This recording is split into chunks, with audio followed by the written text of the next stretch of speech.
Well, let's talk more about the stimulus plan on which that prediction by Janet Yellen is contingent. Our Jessica Smith is joining us now from Washington with the latest on that, because we've had a little bit of, as we do, a little bit of negotiating back and forth as to the specifics of the stimulus in order to make everyone happy, or happy enough to get it through. Right. Happy enough, I think, is a good way to put it.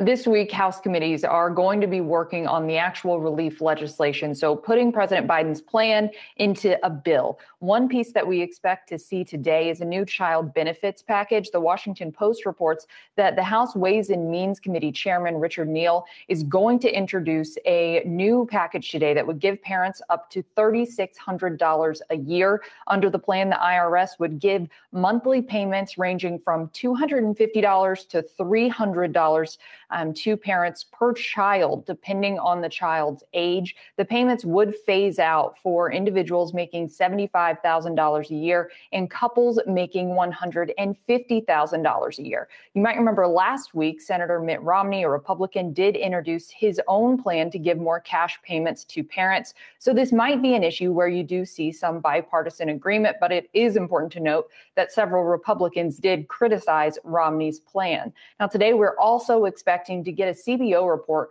on the minimum wage hike, of what a $15 minimum wage would mean for the economy. That could influence what Democrats do, whether or not they try and put that minimum wage hike in the COVID relief bill.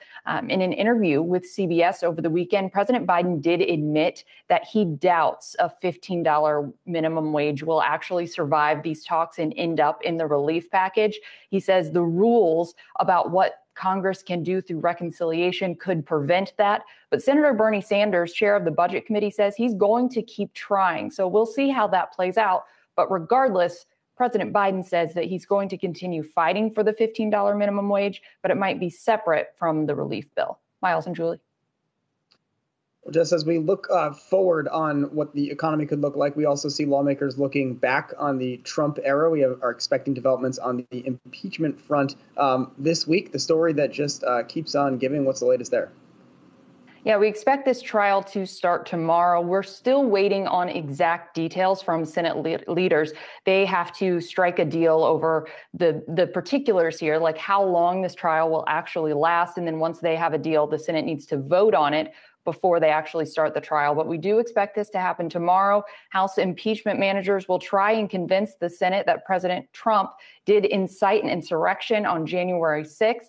But Trump's lawyers will say you cannot impeach a former president, and his speech that he gave on January 6th before everyone went to the Capitol is protected by the First Amendment. Now, President Trump is not expected to testify in this.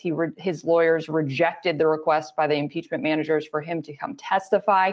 And at this point, it does look like former President Trump is poised at least to be acquitted at this point. It doesn't look like there are 17 Republicans who are going to vote to convict, but we'll see what happens tomorrow. We will indeed, once we hear the various other testimony, the non-president testimony. Thanks so much. Appreciate it, Jess.